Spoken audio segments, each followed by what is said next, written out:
Juste avant que l'interview démarre, petit aparté, Corentin parle de Fanny Marco dans l'interview, mais juste pour te dire qu'en fait, il veut parler de Mitko. C'est juste qu'il y a eu méprise lors de l'enregistrement. Donc voilà, il veut bien parler de Mitko, l'application de rencontre pour entrepreneurs, lorsqu'il fait référence à Fanny Marco.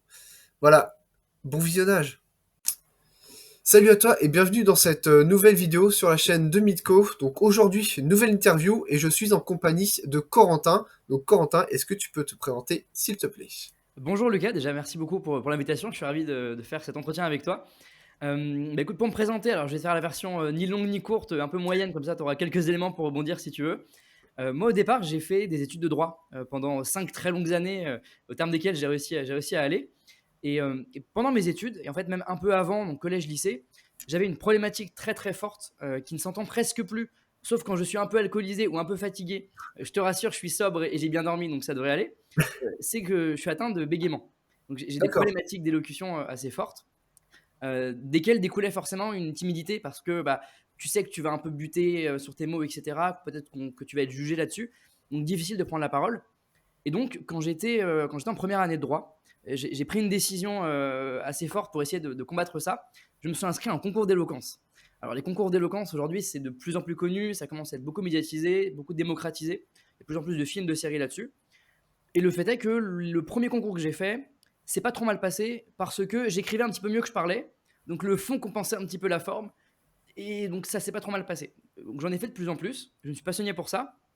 À tel point que j'ai réussi à atteindre 2 fois la finale des championnats du monde de débat francophone. Donc c'est de dire déjà, comme introduction, si tu veux, par mon parcours, que la parole, c'est quelque chose qui s'apprend. Et en étant au départ très mauvais, pas du tout à l'aise, très timide, on peut progresser énormément. Et c'est un peu la croix que je porte dans mon métier. Et j'avais envie donc forcément de transmettre un peu ces choses que j'avais apprises au gré des concours que j'ai faits. Et donc j'ai commencé à former des personnes, évidemment gratuitement au début, puisque je ne me sentais pas légitime. Donc j'ai commencé dans différents publics pendant mes études, d'abord collège-lycée, notamment pour des raisons d'âge, puisque j'étais très jeune, même si je le suis encore un peu. Et j'ai commencé également en prison, ce qui était Ah oui. une très bonne expérience aussi, hyper intéressante. Et bon, de fil en aiguille, j'en ai fait de plus en plus. Et je suis arrivé à la fin de mes études de droit, 5 années, j'avais mon master 2. Et là, j'avais une grosse hésitation. Est-ce que je fais le métier d'avocat ou est-ce que je fais autre chose? Mhm. Longtemps, j'avais rêvé un peu ce métier-là qui est très idéalisé aujourd'hui. Et finalement, pour plein de raisons, on pourra en parler si tu veux, même si c'est pas forcément le sujet, j'ai pris la décision de ne pas faire ce métier-là, de renoncer à cette carrière-là, aux grandes dames de mes parents pendant quelques temps, mais bon, Mhm. ça va, non, non, ils sont très compréhensifs. Et donc j'ai essayé de me lancer à mon compte un peu pendant ma dernière année parce que bon, bah, il y a déjà ce truc-là en entrepreneuriat de c'est toujours mieux de commencer avec un filet potentiellement et de voir si ça prend un petit peu, bah, je pars sur ça ou sinon je reste dans ma sécurité. Le fait est qu'il y a une vraie demande, il y a beaucoup de besoins. Donc je me suis dit, ok, bah, je me lance à mon compte, je prends un an, je vois si sur un an, j'ai cette double condition de je prends du plaisir et j'arrive à en vivre. Ça ne m'intéressait pas si j'en vis mais que je m'ennuie. Et ça m'intéresse pas non plus si je prends du plaisir mais que j'en vis pas. Malheureusement, il y a des charges qu'il est obligé Ouais. Faut quand de même manger, quoi. faut quand même manger, voilà, globalement. Et comme je mange beaucoup, il me fallait beaucoup de réussite. Et, bon, D'accord. et le fait est que ça a bien marché. Et aujourd'hui, bah, je fais ça à temps plein. Et bon, bah, pour conclure cette présentation, je partage mon temps en fait dans 3 activités dans la prise de parole. La première, celle par laquelle j'ai commencé, c'est les écoles. Donc j'interviens dans beaucoup d'écoles de l'enseignement supérieur. École de communication, nécessairement, c'est quand même le premier, les premières cibles entre guillemets de Mhm. cette matière. Les écoles de droit aussi également, parce que j'avais ce parcours-là. Bon, les écoles. J'ai ensuite les entrepreneurs, qui peut-être nous intéresser aujourd'hui. Donc, bah, j'accompagne beaucoup d'entrepreneurs pour tout ce qui est levée de fonds, puisque la levée de fonds, ça passe Mhm. d'abord par un pitch, nécessairement, Exactement. et qu'un exercice qui est assez périlleux, qui est assez difficile et sur lequel il y a des vrais besoins. Et pour terminer, j'interviens aussi, là pour le coup en tant qu'orateur dans la création de contenu, puisque voilà, je fais des vidéos de vulgarisation de rhétorique sur TikTok, où j'ai réuni pour l'instant 70 000 personnes, donc je suis assez fier et je continue à travailler tous les jours pour que ça continue de prendre. D'accord. Bah déjà, merci pour cette présentation. Donc là, il y a beaucoup d'éléments Ouais. que j'ai retenus. Bah déjà, c'est un peu, pour toi, si j'ai bien compris, un peu une revanche. Le fait aujourd'hui d'être coach en prise de parole, sachant qu'au début, on va dire, c'était mal parti. C'était pas trop ça. Ouais. T'étais timide. Là, je suppose, je te vois beaucoup plus à l'aise, beaucoup moins timide. Donc déjà, il y a un peu une revanche de ce côté-là. Donc déjà, c'est un message fort aussi que tu envoies, c'est qu'en fait, la prise de parole, c'est pas quelque chose d'inné, c'est quelque chose qu'on peut travailler.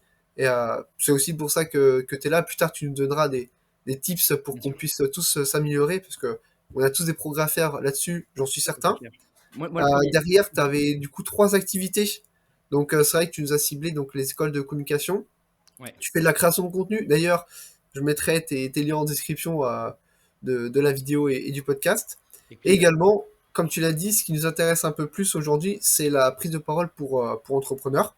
Donc concrètement, avant ça aussi, je voulais, enfin, tu nous as un peu dit aussi pourquoi tu t'étais intéressé à la prise de parole. Donc Ouais. ça, c'est vraiment, c'est suite à tes problèmes d'élocution justement où tu t'es dit, faut vraiment que je prenne le taureau par les cornes. Et du coup, t'en es arrivé là aujourd'hui. Et du coup, ton activité, concrètement, comment tu aides les entrepreneurs? Quel type d'exercice tu leur fais faire? Enfin, comment ça se passe? Ouais, alors ce que j'aime beaucoup avec les entrepreneurs précisément, c'est qu'on est sur de la parole qui est très concrète. C'est-à-dire que quand je faisais des concours d'éloquence, c'est intéressant, c'est bien pour démarrer, mais c'est pas de la parole qui a une utilité pure. Les entrepreneurs, là, on est sur un objectif.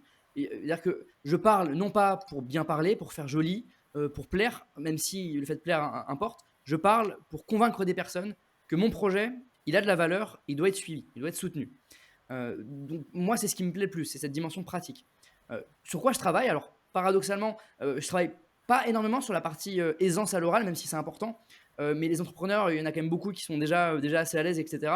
Moi, ce qui m'intéresse, c'est comment on va réussir à capter l'attention de l'auditoire, d'une part, comment je vais réussir à créer de l'intérêt euh, auprès d'investisseurs, auprès de prospects éventuels, ça peut bosser sur la prospection, auprès d'incubateurs si je m'en rejoindrai un, etc. Ça, c'est la première chose. Euh, donc voilà, vraiment capter l'attention. Et deuxièmement, surtout, comment je rends mon entreprise ou mon projet accessible. Et ça, c'est un point qui est extrêmement important pour les entrepreneurs, c'est que souvent, en fait, tu es tellement dans ton projet, dans ta bulle et dans ton truc constamment que ça devient difficile de le présenter de manière claire parce que pour toi, tout est évident. Et ça, c'est très difficile. Et donc, moi, ma première utilité, à supposer même que j'ai aucune compétence en art oratoire, j'aurais quand même un intérêt, c'est d'apporter ne serait-ce qu'un regard d'une personne qui n'y connaît rien sur ton projet.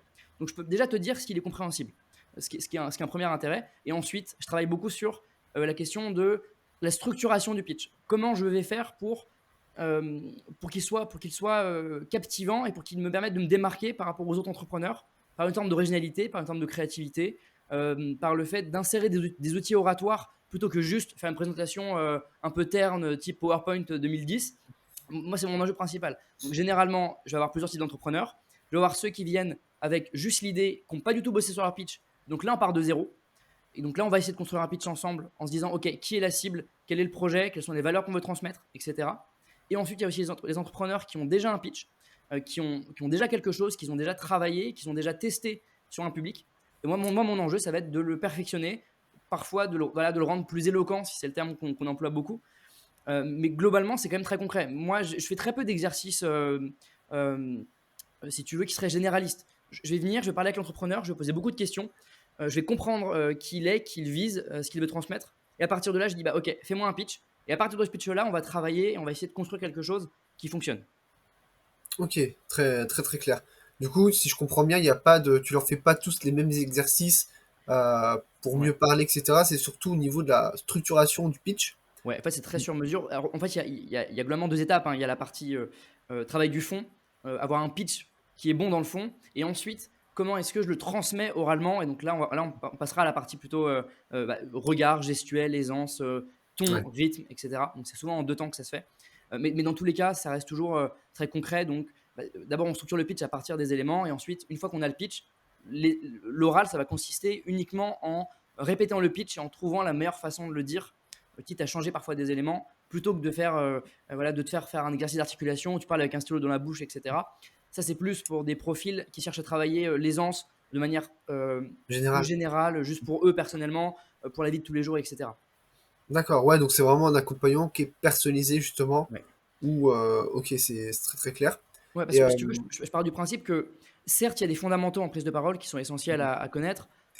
Pour autant, les problématiques de chacun sont extrêmement différentes et je trouve que c'est plus intéressant d'aller trouver les clés qui servent à chaque personne plutôt que de délivrer des clés un peu générales.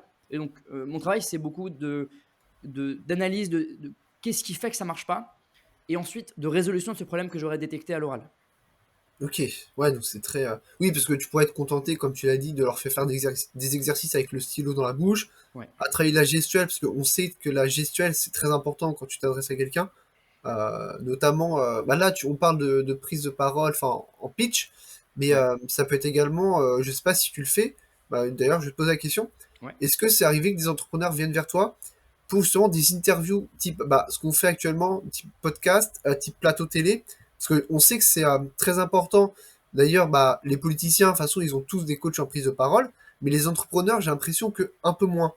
Est-ce que il y a des entrepreneurs qui viennent vers toi pour ce type de prestation-là, ou c'est vraiment que pour des pitchs, levée de fonds, etc. Non, ça arrive. Alors, c'est ce qu'on appelle dans ce domaine-là du media training, Ok. généralement. Ce qui est assez difficile parce qu'aujourd'hui, moi, ce que je constate, c'est qu'il y a. Alors, souvent, ça arrive aussi pour des chefs d'entreprise qui vont proposer ça.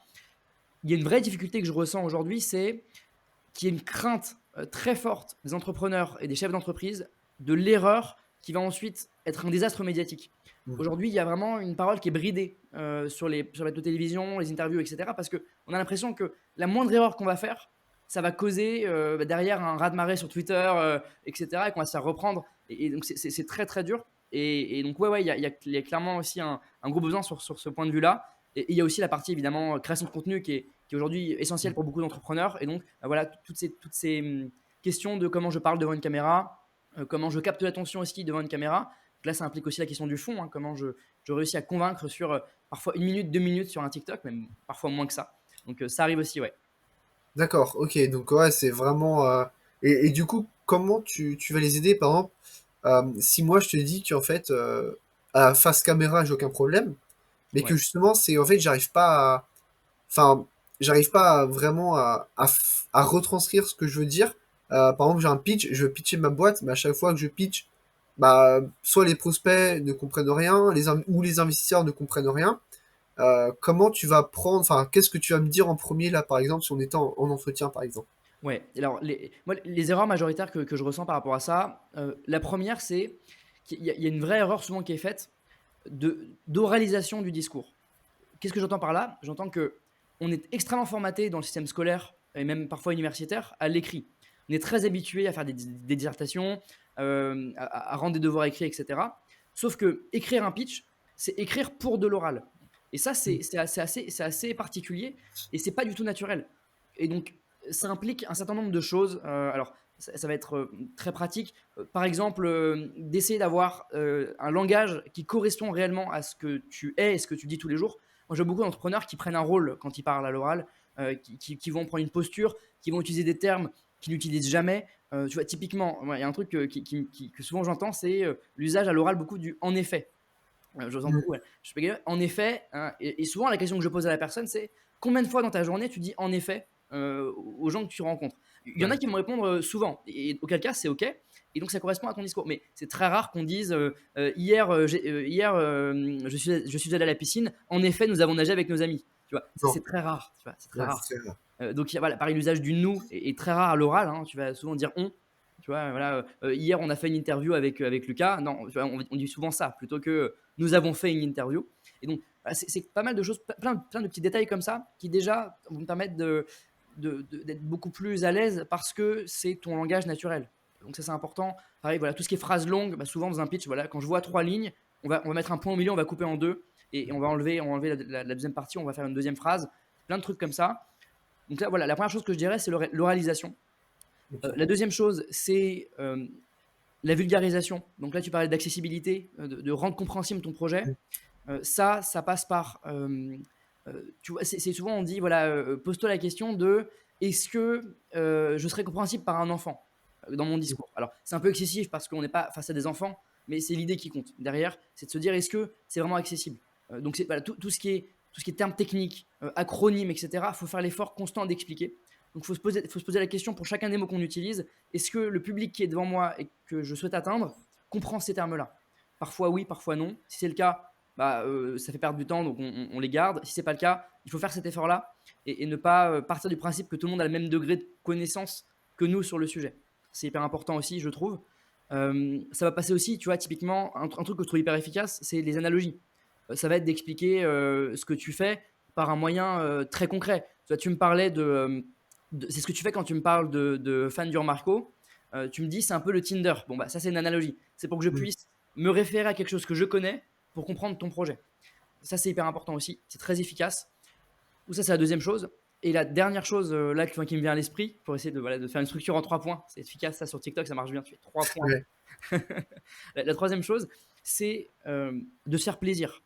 Ça paraît con, ouais. mais beaucoup d'entrepreneurs viennent me voir avec des trucs. Je me souviens, moi, d'un client que j'avais qui faisait une marketplace de NFT. Donc, ce qui est déjà OK. pas le truc le plus accessible du monde pour les gens. Je Mmh. ne connais rien en crypto, d'accord. Il faisait une soirée, si tu veux, je sais plus comment on dit, mais d'extériorisation du projet. Il présentait le projet pour la première fois à des personnes. OK. Une petite soirée, tu vois, de lancement, on dirait une inauguration, je pense. Ouais. Et donc, ils viennent me voir la veille. On avait rendez-vous la veille. On avait prévu 2 heures. On a fait 4 heures. Ils sont arrivés. Ils m'ont présenté un truc qui durait un pitch de 45 minutes avec, Oh! je pense, au moins 40 slides. Et il y avait beaucoup de termes techniques. Moi, je ne connais rien. Donc, il me parle de token. Je ne sais pas ce qu'est un token. Maintenant, je sais, mais je ne savais pas ce qu'était un token. Il y avait beaucoup d'éléments techniques, etc. Et pour le dire de manière crue, le pitch était chiant. Et ça, c'est pas le but, tu vois. Mais eux-mêmes se font pas plaisir. Donc, un bon indicateur déjà de ton pitch est bon ou pas, c'est est-ce que tu prends du plaisir à le faire. Mmh. Tu es là pour présenter ton projet. C'est un truc qui te porte, que tu as envie de présenter. Si tu prends aucun plaisir, les gens n'en prendront pas. Il n'y a rien de mieux que d'avoir quelqu'un en face de nous qui est passionné. Je pourrais te parler, je sais pas, d'oiseaux de la faune amazonienne, même si a priori ça t'intéresse pas. Si je suis passionné, j'ai peut-être des chances de t'intéresser un minimum. Donc la notion de plaisir pour moi, elle est pas du tout à négliger. Et moi, j'irai pas du tout sur des pitchs chiants avec plein de slides, etc. Après, tout dépend de l'objectif, mais en fait, tu as deux types d'objectifs quand tu es entrepreneur. Soit ton but, c'est de susciter de l'intérêt, soit c'est de finir de convaincre. Mmh. Ça dépend de l'étape. Quand tu commences, ton but, c'est de créer de l'intérêt. Le but, c'est pas que à la fin de ton pitch, les gens viennent te voir en disant bonjour, je te donne 100 000 euros. Ton but, c'est que les gens se disent ah, c'est intéressant, je prendrais bien rendez-vous avec lui pour en discuter plus. Et bah, de fait, quand tu fais ça, pour ce pitch-là, toutes les considérations qui sont ultra techniques, les considérations financières, etc., c'est pas les plus importantes pour moi a priori. Par contre, quand tu es ensuite en levée de fonds et que là, tu es devant des personnes un peu plus sérieuses et qui vraiment vont aller te titiller, chercher la technique, là, on va discuter effectivement d'un pitch qui est un peu plus sérieux. Et la notion de plaisir, elle va être un petit peu moins présente, même si elle doit encore être là. Mais pour moi, c'est ces 3 choses-là. Donc, oraliser ton discours pour qu'il soit le plus naturel possible, même si je ne peux pas être totalement naturel quand tu es en posture d'orateur. Le fait de vulgariser pour que ce soit accessible en expliquant, en faisant des analogies, etc. Et troisièmement, prendre du plaisir quand tu pitches ton projet parce que ça se ressent dans ta façon de convaincre. OK. Ouais, donc déjà C'est ces long, 3 étapes-là, ouais. enfin, ces 3 étapes claires. C'est vrai que la dernière peut nous paraître un peu évidente, mais c'est vrai que si tu prends pas de plaisir, parce que même, je pense qu'on l'a déjà tous remarqué, quelqu'un de passionné en face de nous, ça va susciter notre intérêt, comme tu l'as dit. Et ça, en fait, c'est vrai que de base, tu as affaire à quelqu'un de passionné. Déjà, tu vas être limite, ok, tu vas dire, ok, je vais au moins écouter ce qu'il a à me dire. Exactement. Derrière, comme tu l'as dit, si c'est assez structuré, si c'est vulgarisé, parce que c'est vrai que voilà, tu prends l'exemple de la crypto qui est peut-être un bon exemple parce qu'on connaît pas tous forcément la crypto. Et c'est vrai que vulgariser les choses et faire des analogies, c'est vrai que ça peut être très bon point. Donc bah, déjà merci pour ces 3 étapes. C'est déjà assez clair. Et du coup, je vais revenir du coup sur un truc important que tu as dit, c'est que du coup un pitch, enfin tu pouvais t'en servir pour 2 choses. Donc c'était une pour susciter l'intérêt et l'autre pour conclure. Ouais. Et toi, les entrepreneurs qui viennent te voir, ils se situent plutôt dans quelle partie? Ouais, moi, je travaille beaucoup avec des incubateurs, notamment School Lab. Donc, c'est assez early. C'est des gens qui généralement démarrent le projet. Après, bon, ça dure 6 mois, donc ça évolue aussi les étapes globalement. Mais moi, c'est surtout pour susciter de l'intérêt. Et c'est pour ça que la notion de plaisir, elle m'est très importante avec eux. Euh, Parce que même d'ailleurs, si tu veux, un truc très, très marrant que souvent tu peux constater avec des entrepreneurs, euh, ce que je fais souvent avec les incubateurs, c'est ce qu'on appelle des office hours. Donc, en gros, j'ai une demi-heure avec eux et je dois voilà, être le plus efficace possible. Et ce que je fais avec eux généralement, c'est au début, je commence et on discute tous les deux. Et je te dis, bah, tiens, Lucas, qu'est-ce que tu fais comme projet? Là, tu vas m'expliquer ton projet et tout, etc., avec tes mots, avec ta vigueur, etc. Et ensuite, je dis, ok, très bien, merci, etc. Voilà, on avance. Ensuite, je te dis, bon, bah, vas-y, fais-moi ton pitch. Et souvent, quand tu compares la façon dont tu m'as présenté les choses au début et la façon dont tu pitches, bah, le fait est que la meilleure version, c'est souvent la première. Mmh. Parce que la deuxième, tu as commencé à prendre une posture, tu as commencé à vouloir paraître crédible, sérieux, etc. Et en fait, bah, tu perds énormément en force de conviction. Donc, c'est déjà un indicateur. Mais du coup, moi, c'est plutôt des gens qui veulent susciter de l'intérêt que la conclusion pour l'instant. D'accord. Ah ouais, c'est bah, après, c'est vrai que susciter un terrain, en fait, c'est la base de tout. Ouais. Notamment, bah, en fait, c'est un peu de du coup, est-ce que tu es un peu formé au copywriting, du coup? Parce que le Ouais. copywriting, c'est un peu susciter l'intérêt à l'écrit. Toi, en fait, c'est du copywriting, mais à l'oral. Ouais, c'est un peu ça. Dans l'idée, c'est un peu ça. Ouais. Ouais. D'accord. Copywriting, pour ceux qui nous écoutent, c'est l'art de vendre avec les mots. Grosso modo, pour donner une idée, c'est de pouvoir susciter, capter l'attention des personnes et les amener petit à petit à acheter ton produit ou ton service. Ouais, Donc, voilà. du coup, toi, c'est un D'ailleurs, peu ce que tu fais à l'oral. c'est tout à fait ça. Et d'ailleurs, très bon réflexe que tu as, tu vois, c'est typiquement ça qu'il faudrait faire sur un pitch. Tu commences à utiliser ce terme-là devant des gens qui ne connaissent pas du tout le copywriting, bah, ça peut être Ouais, important c'est de le préciser. oui, parce que bah ouais, enfin, c'est vrai que c'est toujours assez important de. Bah, en fait, du coup, est-ce que tu conseilles du coup de se mettre à la place de l'auditeur quand tu parles? Ouais, bien Beaucoup, du sûr, coup. ouais, c'est hyper important. Une des règles principales qu'on connaît en art oratoire, c'est de s'adapter à son auditoire. Hmm. C'est hyper important, s'adapter à son profil, s'adapter à ce qui l'intéresse, à ses valeurs, s'adapter à son degré de compétence sur le sujet qu'on présente. Et donc, c'est aussi pour ça que tu vas avoir parfois des pitchs qui vont être différents selon les publics. C'est pour ça que ce serait par exemple une erreur d'avoir un seul pitch que je fais devant toutes les Hmm. personnes que je croiserai. C'est très important de pouvoir l'adapter et de le faire différemment selon les personnes. Et si tu veux, pour donner un exemple très concret de moi, comment ça m'arrive, parce que je pitch aussi, puisque je suis freelance, Oui. une question très bête. On me dit souvent, bah, tiens, qu'est-ce que tu fais dans la vie? Et en fait, selon le profil, bah, je vais changer ma façon de présenter les choses. Ok. Si je suis devant des entrepreneurs, je vais plutôt dire coach ou consultant, parce que c'est des termes qui leur parlent. Si je Hmm. suis devant des personnes qui sont plutôt vieille école, je vais dire que je suis enseignant à l'université. Ce qui est vrai aussi, parce que j'enseigne à l'université. Et donc, tu vois, juste la façon de présenter ton activité déjà, en termes de sémantique, ça va avoir de l'importance sur la façon dont tu es perçu. Ok. Ouais, c'est pour créer au moins, enfin, pour créer un petit lien en fait dès le début avec ton Ouais, audience, ouais, en utilisant des termes que eux comprennent. ouais, exactement. Mais ouais, c'est marrant parce que maintenant que tu le dis, c'est vrai qu'on s'en rend compte. Par exemple, pour Repas de famille, là, il y a eu Noël, les périodes de fête, il y a un mois. C'est vrai qu'en fait, quand on nous demande, si c'est ma grand-mère qui me demande, je vais essayer de prendre des mots assez simples, quoi. Je vais pas lui dire marketing digital, tout ça. Bah, déjà, tu dirais, je pense, chef d'entreprise plutôt qu'entrepreneur. Ça peut déjà être Ouais, voilà, premier levier. tu utilises des termes un peu plus qui lui parlent à elle. Totalement. Euh, et du coup, tu utilises aussi forcément des analogies. Mais l'analogie, je veux pas prendre l'analogie de Tinder, par exemple, parce qu'elle ne connaît pas du tout. Donc Ouais. ouais, ouais, s'adapter, c'est vrai que s'adapter à ta cible, c'est hyper important. Et Ouais, tu vois, un aparté très rapide là-dessus. ouais, Tu as en fait à la fois la façon de dire les choses, donc bah, par exemple, chef d'entreprise ou entrepreneur, et tu as aussi la question de quel élément je mets en avant. Peut-être que ton projet ou ton produit, il a plusieurs éléments. Selon la cible, tu vas donner un élément différent. Moi, par exemple, si on prend TikTok, je sais que TikTok, c'est être créateur TikTok, ça peut être quelque chose qui peut être très valorisé comme très mal vu. Et donc, selon les publics, si je sais que ça va me donner un peu de crédibilité, je vais le dire. Et ouais, si sur des publics peut-être parfois plus âgés qui se diraient oh TikToker c'est faire des ouais, danses, je vais pas le dire. Et donc tu vas sélectionner comme ça les éléments pour t'adapter à la personne à laquelle tu parles pour te donner le plus de crédit possible. d'accord. Ben c'est ouais, c'est marrant parce que du coup, quand là, vu qu'avant on a échangé quelques instants, tu m'as Ouais, dit je fais du contenu sur TikTok parce que tu savais que bah voilà, j'ai 25 ans, je connais TikTok exactement. et tu savais que moi ça allait me parler, Ouais. notamment parce que je suis aussi présent sur TikTok. Par contre, est-ce que un entrepreneur, je sais pas moi, entre 40 et 50 ans, qui vient te voir pour tes services, est-ce que du coup tu lui mets en avant cet aspect-là? Ça va dépendre. Entrepreneur, je pense que je le dirais quand même parce que aujourd'hui, il y a quand même une conscience de l'importance des réseaux sociaux, notamment en termes de communication et de marketing, de sorte que ça peut m'ajouter une compétence potentielle à proposer. Par contre, quand je me retrouve devant ce qui a pu arriver à un PDG du CAC 40 de 50, 60 ans, je vais pas le dire parce que Mm. ce sera potentiellement plus mal vu. C'est vraiment très D'accord. variable. Ouais. Ouais, donc faut faire attention à chaque fois, faut être un peu aux aguets si on veut pour, Ouais. pour ça. Et du coup, j'avais une petite question. Alors là, on va couper un petit peu, on va faire une question un peu plus perso. Allons-y. Euh, Justement, on parlait d'entrepreneurs. Moi, je voulais te demander si là, tu as l'occasion de déjeuner avec un entrepreneur français pendant 1 heure.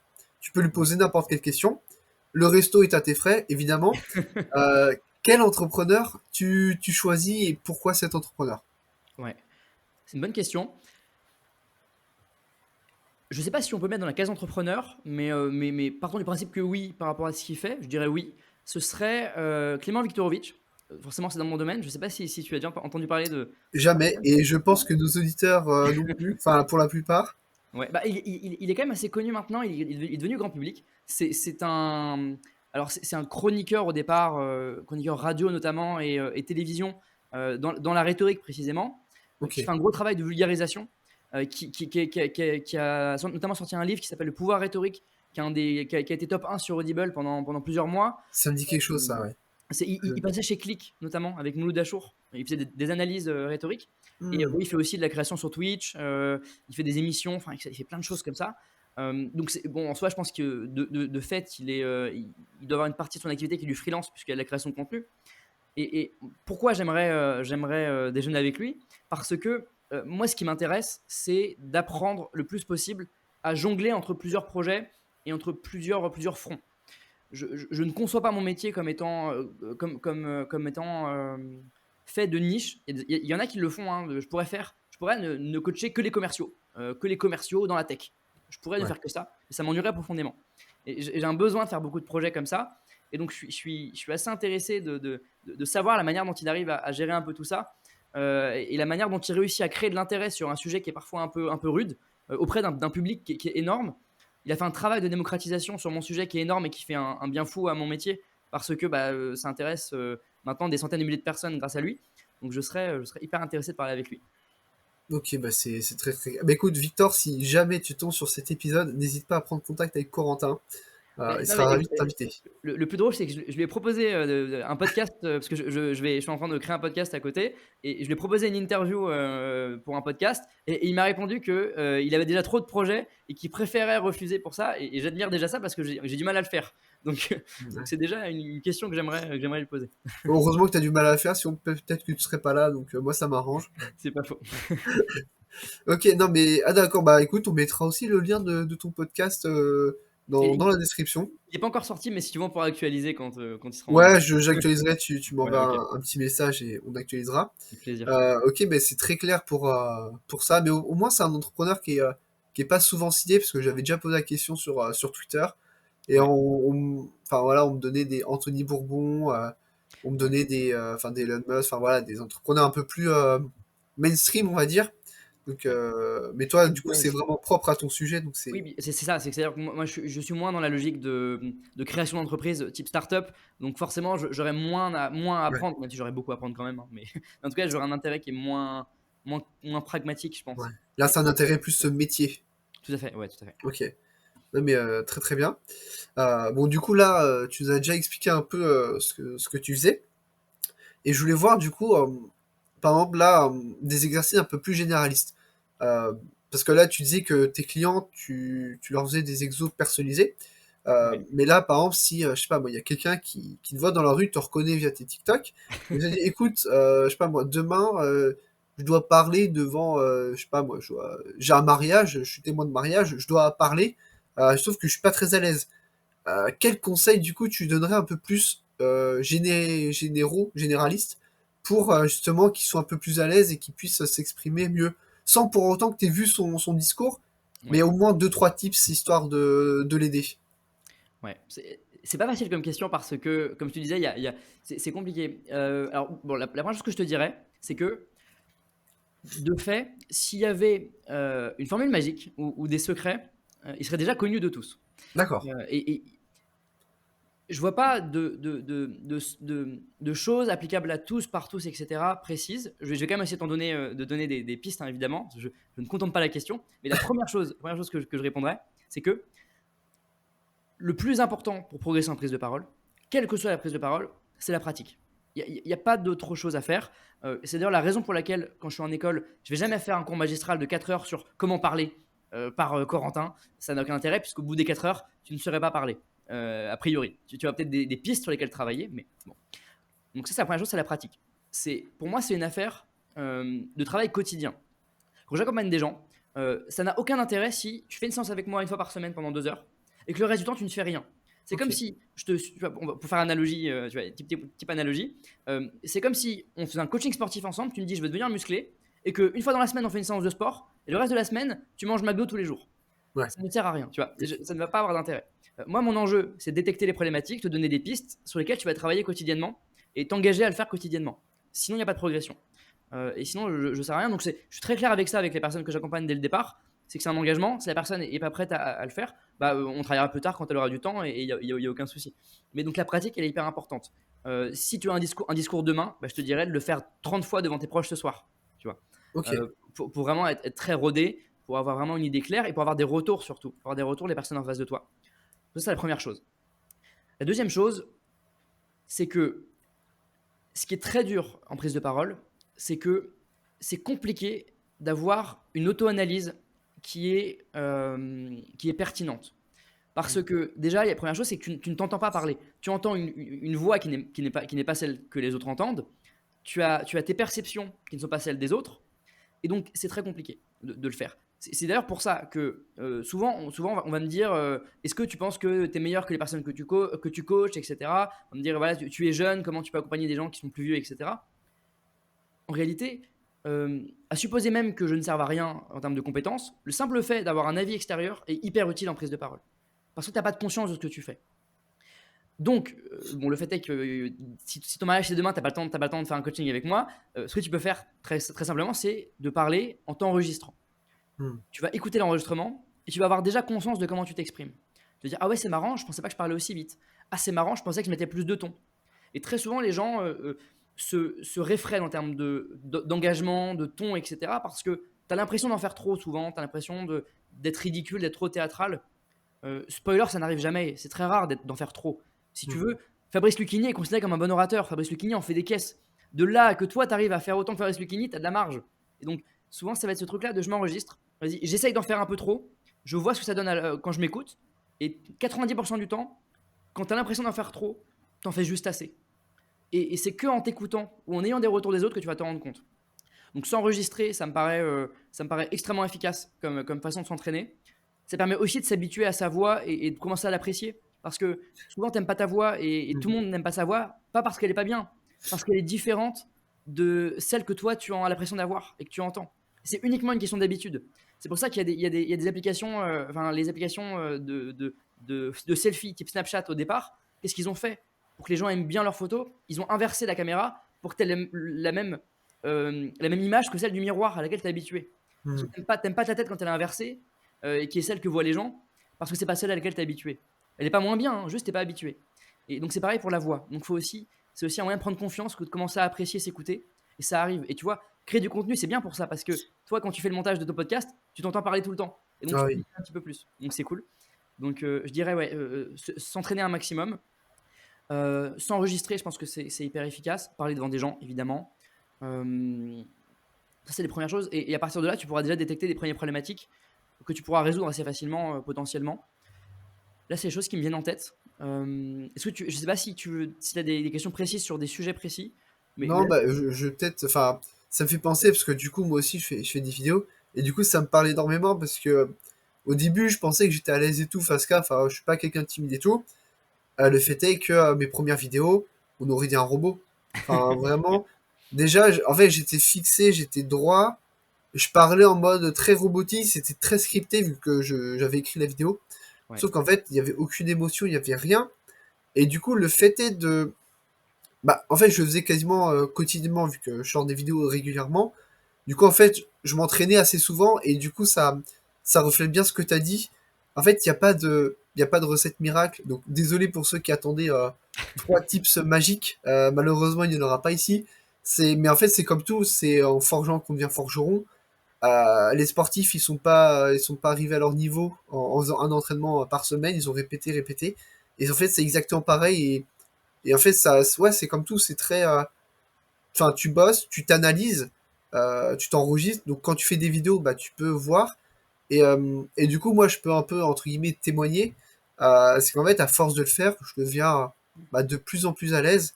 Et, euh, et notamment, j'ai appris à apprécier ma voix, que je détestais, comme tu l'as si bien dit, mais je pense que c'est Ouais. pareil pour tout le monde. On déteste sa voix et j'ai fini par l'apprécier. Et du coup, maintenant, j'essaie de, même quand je parle, avant, j'avais beaucoup de, enfin, tu sais, beaucoup de voilà, tu sais, Ouais. des petits tics, ou même je faisais, enfin, tu sais, je faisais des petits bruitages avec ma bouche. Ouais. Désolé pour ceux qui nous écoutent, ça devait pas être agréable.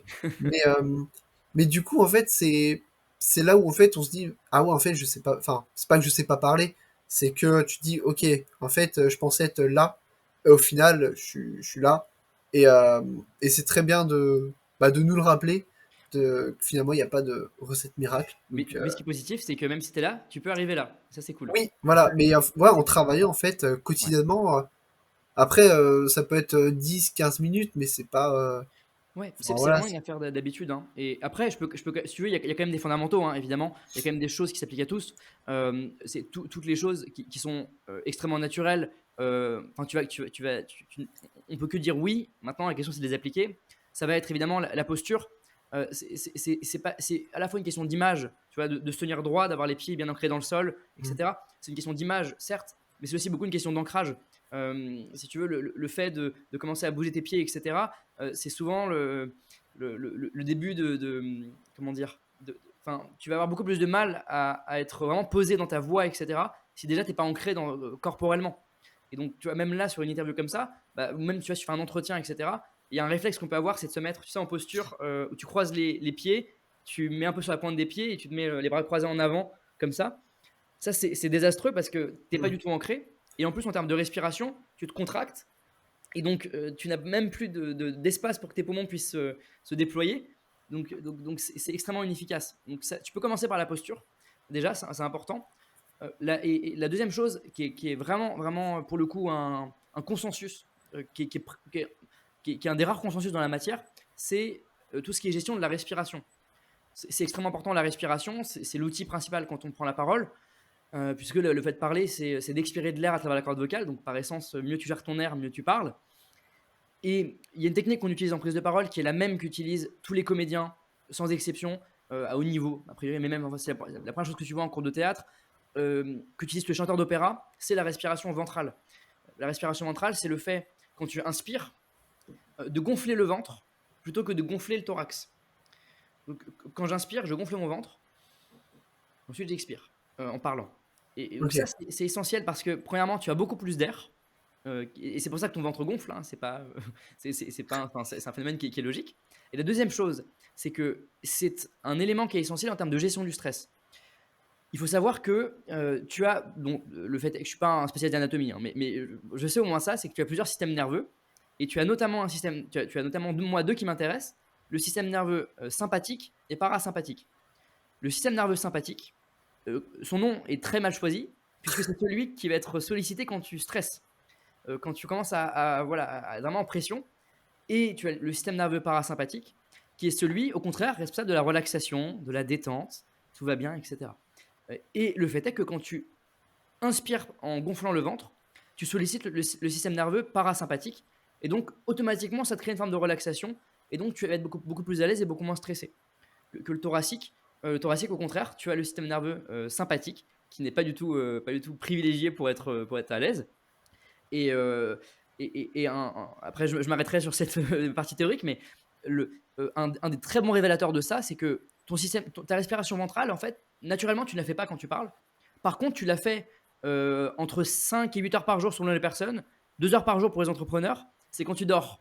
Quand tu Ouais. dors, Ok. tu es en respiration ventrale. Et donc, bah, tu es souvent quand même plus détendu quand tu dors que quand tu es devant un public. Donc ça peut déjà D'accord. aussi être une piste sur laquelle travailler. C'est pas simple de l'appliquer en parlant, mais ça va être une piste. D'accord. Ouais. Donc tous au niveau de la respiration, notamment parce que c'était une de mes prochaines questions, mais c'était comment aborder justement la gestion du stress. Donc en Ouais. fait, pour toi, ça passe donc par la respiration, comme tu viens de nous l'expliquer. Donc on va pas forcément détailler plus que Ouais, ce que tu nous as expliqué. Est-ce que tu as d'autres tips du coup? Parce que je sais qu'il y a des personnes qui sont plus ou moins stressées de nature, bien sûr. notamment quand il faut parler devant une assemblée. Est-ce que tu as des petits tips justement par rapport à ça? Ouais. La première chose que je te dirais, c'est qu'il faut distinguer. deux choses essentielles. C'est le stress avant la prise de parole et le stress pendant la prise de parole. Ce qui n'est pas la même chose. Le stress avant la prise de parole, c'est ce qu'on appelle du trac. Mm. C'est tout à fait naturel, c'est tout à fait normal. Ça ne pose aucun problème puisque c'est pas pendant la prise de parole. C'est pas agréable, je l'accorde totalement. Mais ça, a priori, ça ne pourra que difficilement partir. Si je dois prendre un exemple, je me souviens de Éric Dupond-Moretti, qui est l'actuel ministre de la Justice, qui est un ancien avocat. Je me rappelle d'une interview dans laquelle il expliquait que quand il était avocat et qu'il plaidait en cour d'assises, la cour d'assises, c'est le tribunal où tu as les criminels qui sont jugés. Donc, c'est vraiment les crimes les plus graves. Il racontait que pendant 20 ans, il a vomi avant chaque plaidoirie. Ce qui Mm. implique que l'habitude de plaider n'a pas enlevé ce trac-là. Il va diminuer nécessairement, plus tu es confiant, etc. Mais bon, c'est pas possible, a priori, de vraiment. Si tu as un gros enjeu, tu vas avoir du trac. Tu vas avoir du trac. L'idée, c'est quand même d'essayer d'avoir un shift psychologique et passer de j'ai peur de rater à j'espère que je vais réussir. Ce qui n'est déjà pas la même chose en termes d'état d'esprit. Moi, je pense souvent aux grands sportifs. Je pense qu'un joueur comme Cristiano Ronaldo, quand il arrive sur un terrain, il se dit pas j'espère que je ne vais pas faire un mauvais match. Il se Mm. dit j'espère que je vais faire un bon match.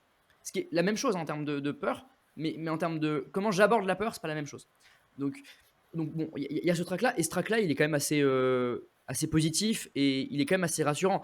Si tu n'as pas de track, c'est inquiétant. C'est que tu as atteint un niveau de je m'en foutisme qui fait peur. Et je me rappelle, on raconte souvent cette histoire d'un metteur en scène qui s'appelle Louis Jouvet, qui, lorsque une actrice était venue le voir en lui disant écoutez, moi je n'ai pas le trac, je ne stresse pas, je suis hyper à l'aise, il lui avait répondu ne vous inquiétez pas, ma grande, ça viendra avec le talent. Et bon, tu vois, c'est très violent, je ne l'aurais pas dit comme Ouais, mais ça. c'est très, très bonne répartie pour le coup. Voilà, très bonne répartie et c'est assez révélateur. Bon, donc il y a ce stress-là. Moi, il m'intéresse pas énormément parce que c'est pas ça va pas parasiter la prise de parole. C'est ce qui passe Mm. avant. Bon, tout de même, si vous voulez diminuer ça, il y a un exercice qui est génial qui s'appelle la cohérence cardiaque, qui est assez connu, qui est un exercice de respiration, là encore, avant la prise de parole, qui consiste, alors il y a plein de cycles, je peux t'en donner un si tu veux, comme ça pourra en faire un sur lequel travailler. Ça va être en fait de compter tes respirations, de faire 5 secondes d'inspiration, pardon, 5 secondes d'expiration, 5 secondes d'inspiration, 5 secondes d'expiration, etc., pendant plusieurs minutes, de sorte que tu vas stabiliser en fait ta respiration pour qu'elle devienne régulière. Et ton rythme cardiaque va peut-être. C'est aussi pour abaisser son rythme Tout à cardiaque, fait, non? ouais, tout à fait, tout à fait. D'où le terme du coup effectivement cohérence cardiaque, Ok. le fait, ouais. Donc ça va te permettre tu vois, de calmer un petit peu avant, pas non plus être submergé. Donc il y a ça. Ensuite, donc le stress pendant la prise de parole, c'est ce qui m'intéresse, puisque si Mm. tu stresses trop, ça parasite ton discours. Il faut savoir que le pic de stress dans une prise de parole, c'est le moment où tu commences à prendre la parole. C'est les premières secondes. C'est là que se déroule le pic. Si tu veux, c'est comme quand tu. Alors, j'ai jamais sauté en parachute, mais je prends quand même l'exemple parce que je trouve que c'est parlant. Quand tu sautes en parachute, quand tu montes dans l'avion et que l'avion décolle, je pense que là, tu commences à stresser. C'est ça le stress. Je l'ai fait une fois et oui, ça, c'est très Voilà. stressant. Parce que c'est ça. Et alors, bah, tu vas pouvoir me confirmer si ma théorie est bonne ou si je dois changer d'analogie pour mes interventions. Moi, je présuppose que le pire moment, c'est le moment où on ouvre la fenêtre, tu es au moment de sauter, on te dit vas-y, saute. Je pense que c'est peut-être le pire moment. Mais Ouais, peut-être pas, hein. bah notamment quand le mec est derrière, qui Ouais, commence, il te dit, ok, donc en fait, comme tu l'as dit, l'avion décolle, là tu réalises qu'en fait t'as pas d'échappatoire. ouais, Donc ensuite l'avion il met plus ou moins de temps selon l'altitude à ouais. arriver, donc tu discutes etc. Donc c'est vrai que ça Mais redescend ouais, et après ça remonte au moment où il te dit bon on va y aller. ouais.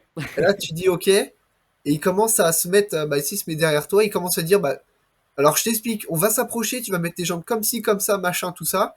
Ouais. Et après, en fait, il lui dit, vas-y, avance. Et là, ouais, le stress, il. Et quand t'as les pieds dans le vide, Ouais. c'est encore, encore autre chose, là. Ouais. Et après, bon, t'es supposé avoir quand même une forme de soulagement un minimum, tu prends du plaisir, sauf si vraiment t'es terrorisé, quoi. Mais Ouais, tu prends du plaisir une fois que bah, t'es en chute libre, quoi. Tu te dis, ok, ouais. là, c'est. Donc tu vois, donc t'as vraiment tu as ce pic là vraiment à l'instant T. Donc là, ce serait le moment où on dirait, je vais faire un concours de pitch. C'est à toi de prendre la parole. On dit, on va recevoir tout de suite Lucas qui va nous pitcher Fan du Marco. Vous avez la parole, allez-y. Tu montes sur scène, tu arrives devant le public. Là, normalement, il y a le pic de stress. Il y a bon, ça submerge. Donc, on va faire simple en fait quand c'est comme ça. Ce que tu fais, c'est que il ne faut pas parler pendant ce pic de stress parce que ça va être horrible comme début de parole.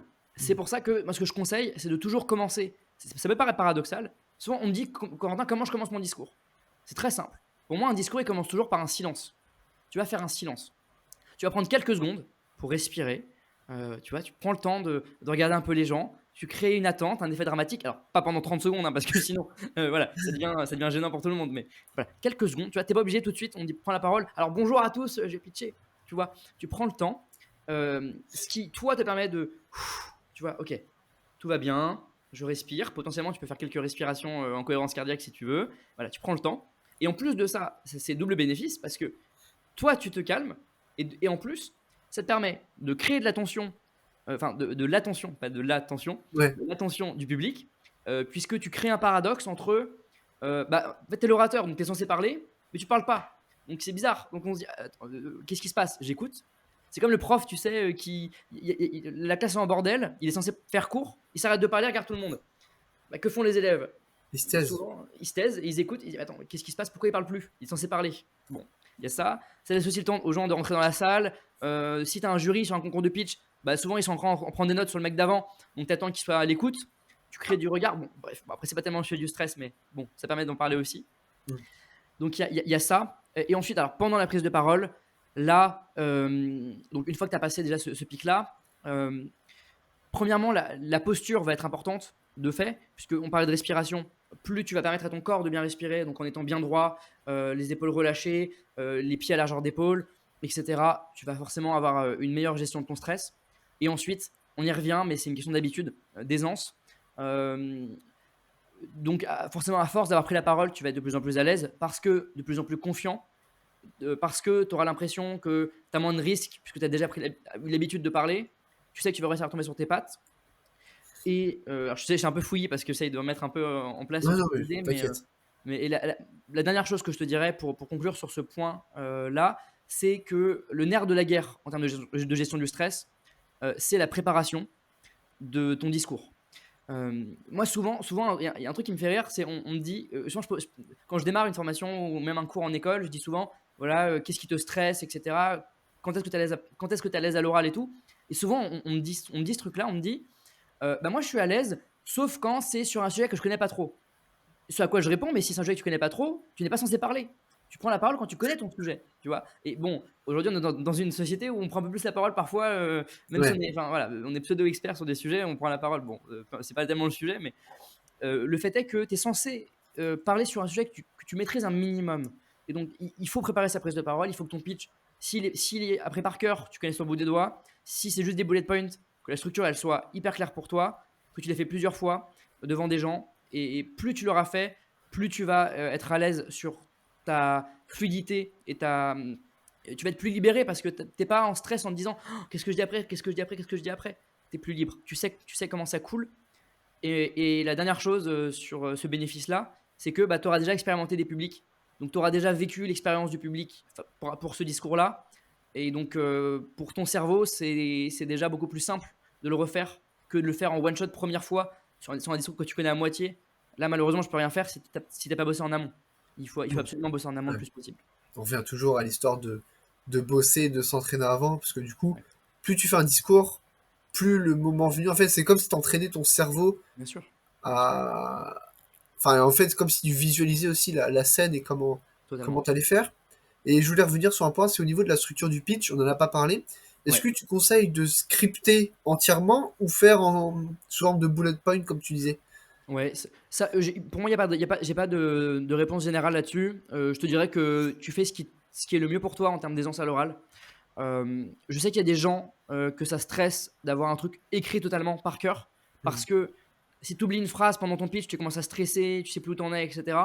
Il y a des gens qui sont pas suffisamment à l'aise pour faire du bullet point, que ça terrorise et qui préfèrent avoir un truc par cœur. Pour moi, il n'y a pas de règle générale. Ça m'arrive de préparer les deux.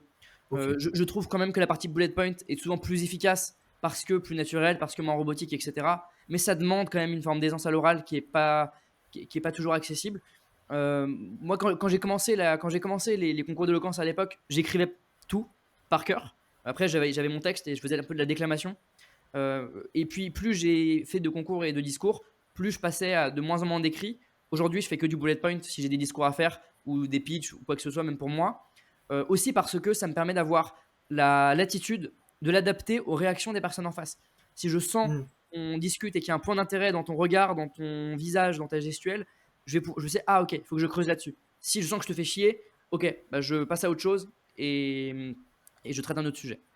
Donc en fait, ça te permet d'être, enfin, de t'adapter en fait en direct.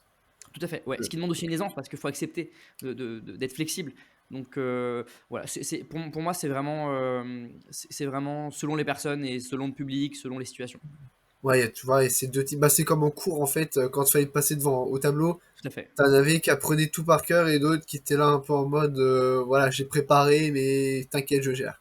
Ouais, exactement. Exactement. Ok, très très très clair. Euh, du coup là, c'est question un peu plus perso. Ouais. Au cours de, déjà, ça, tu nous as pas dit, ça faisait combien de temps réellement que t'étais coach? Je sais plus si tu l'as Ouais, mentionné.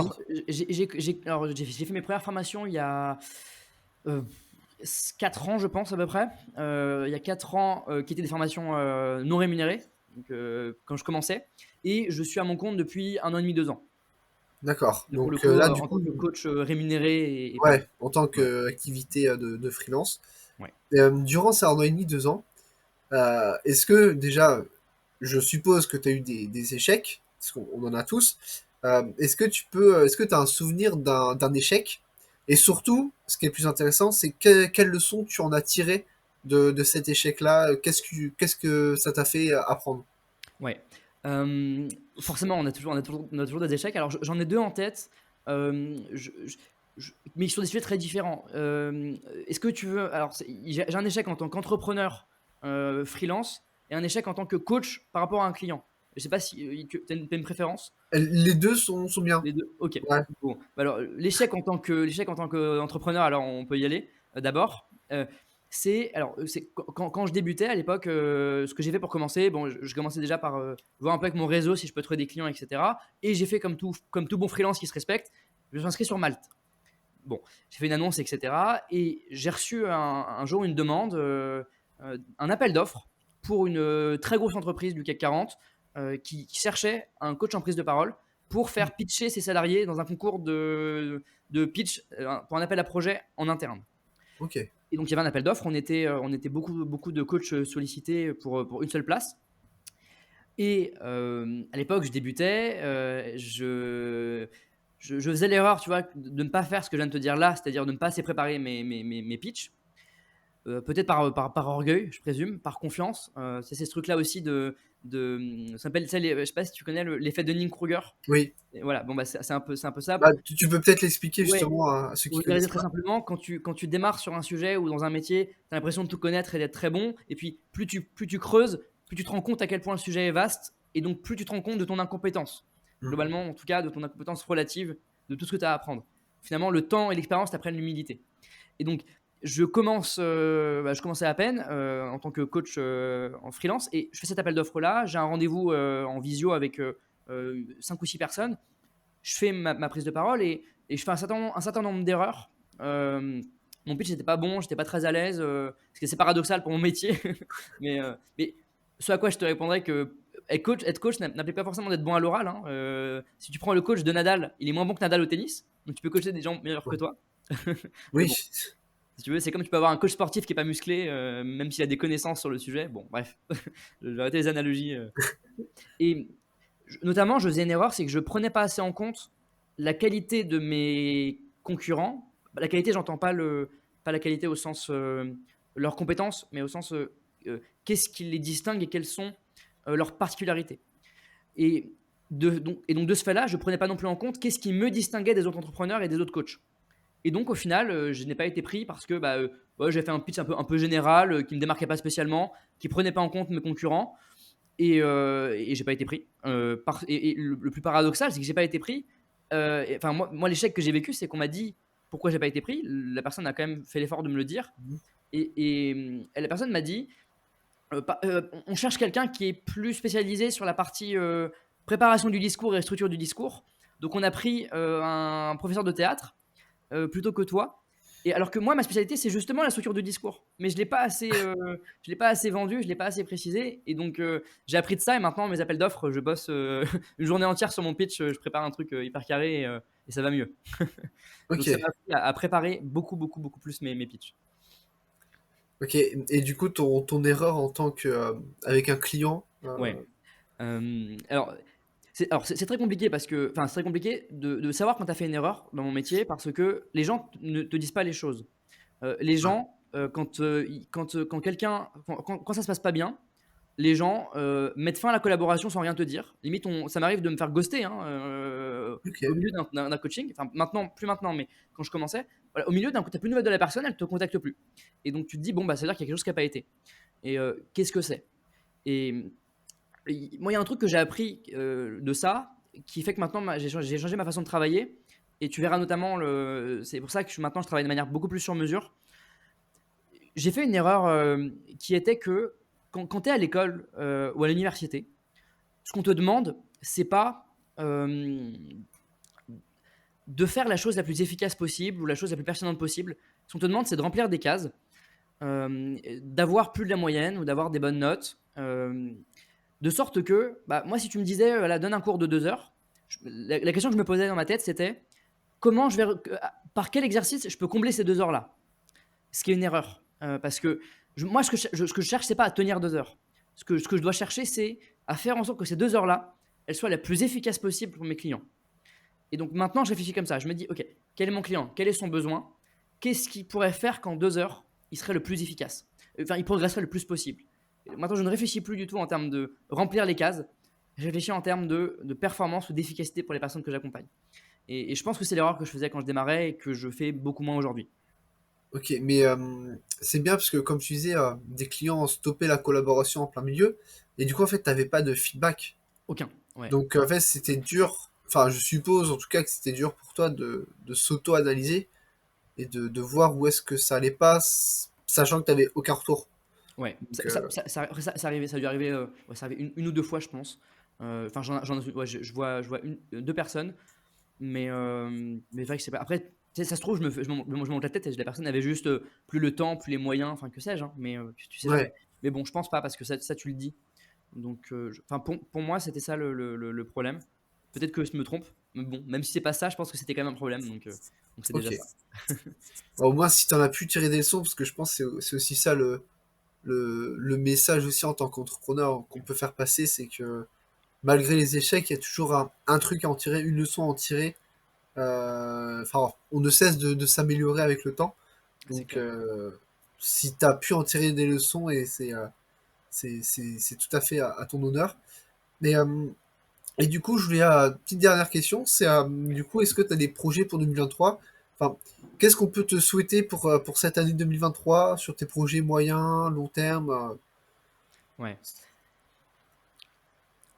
Moi, ce que je cherche le plus dans ma façon de gérer mon quotidien, évidemment, comme je suis dans le freelancing et l'entrepreneuriat, c'est la liberté.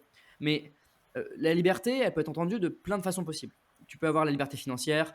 Enfin, bon, c'est souvent ce qui est voulu. Comment dire, cet idéal de la liberté financière, etc. Moi, ce qui m'intéresse le plus, c'est la liberté de travailler uniquement sur des projets que j'ai envie de faire. Et c'est ça que je recherche. Ok, C'est de pouvoir refuser des contrats en disant ça m'intéresse pas, j'ai pas envie de le faire, mon temps, je préfère le mettre là-dessus. Ce qui implique bah, une forme de liberté financière forcément, mais d'avoir une forme de réussite en termes de ce qu'on te propose, etc. Moi, ce qu'on peut me souhaiter, c'est d'avoir le plus de diversité possible dans mes activités. ok. Donc là, c'est pour ça que j'investis beaucoup dans la création de contenu parce que bah, j'y prends un plaisir fou et ça me change un petit peu du reste de mon quotidien. Ça me crée un meilleur équilibre parce que euh, ça me permet d'avoir aussi une forme d'évolution. Tu sais, quand tu es coach, l'évolution maximale, c'est juste des meilleurs clients. Hmm. Quand tu es créateur de contenu, il y a des notions de performance qui sont intéressantes en termes de nombre de vues, de nombre d'abonnés. Il y a des métriques qui sont intéressantes, qui montrent une progression qui est plus facile à percevoir. Et voilà, moi, oui, je pense que ce que je me souhaiterais, c'est la liberté de monter le plus de projets possible. Que j'arrive à lancer plein de projets que j'ai envie de faire. Bah, le podcast, par exemple, sur lequel je suis en train de travailler, de trouver d'autres projets vidéo, de trouver des clients qui me passionnent et de ne faire que des clients sur lesquels je suis passionné, notamment les entrepreneurs. et c'est d'avoir un quotidien dans lequel je ne fais que des choses sur lesquelles je prends du plaisir. Ok, bah c'est très clair et c'est un très beau message que tu viens de faire passer justement. Parce que tu vois, t'aurais pu parler d'objectifs financiers, mais t'as pris la- le penchant de parler plutôt de liberté, et de prendre du plaisir. Et ça, c'est vraiment un très très beau message. Ouais, parce que Euh, en fait, c'est corrélé, si tu veux. Je pense que oui, si tu as assez d'argent, tu peux te permettre de faire que les choses qui te font plaisir. Et pour moi, je n'aurai des objectifs financiers atteints que si je prends du plaisir dans le processus, parce que sinon j'arrêterai au milieu. Donc ça va un peu ensemble. tu préfères le chemin plutôt que l'arrivée, quoi. Ouais, ouais. Et en fait, mais je pense même que enfin, en tout cas, moi, sur mon fonctionnement, le seul chemin pour cette arrivée-là, qui est l'arrivée financière, c'est de passer par la case plaisir, parce que bah, du coup, je dépense mon temps sans compter, je suis plus performant parce que j'aime ce que je fais, et c'est la Ouais. seule chose qui me permet d'avoir suffisamment de force de travail pour atteindre ces objectifs-là. Ok, bah, c'est très très très clair. Bah écoute, je vais mettre vu que tu nous as parlé de tes réseaux, donc t'as TikTok, t'as aussi Oui, Instagram, tout à fait. t'as bientôt un podcast. Est-ce que t'as d'autres réseaux que je pourrais mettre? J'ai YouTube que j'ai pas encore réussi à. J'ai encore du mal à investir dessus parce que c'est très chronophage. Ça prend beaucoup plus de temps que le format court. Hmm. Mais bon, j'ai également YouTube sur lequel je travaille, mais moins régulièrement. Ok, bah écoute, bah je mettrai en lien, je mettrai en description les liens que tu voudras que nos auditeurs voient. Mais merci beaucoup. Bah du coup là, je vais te laisser dire le mot de la fin. C'était un petit mot, un petit message à faire passer. Et ben écoute, le mot de la fin, souvent, ouais, tu vois, une bonne façon de conclure, c'est de reprendre l'introduction pour donner l'impression d'une boucle qui se ferme. Et ce par quoi on commençait, c'était l'idée que la parole, ça n'est pas inné. C'est beaucoup une question d'éducation, d'apprentissage, de parcours de vie, d'expérience qu'on traverse. C'est la raison pour laquelle tu verras rarement un bébé qui est éloquent, hein, si c'était inné. A priori, c'est quelque chose qui arrive plus tard, même s'il y a une affaire de personnalité.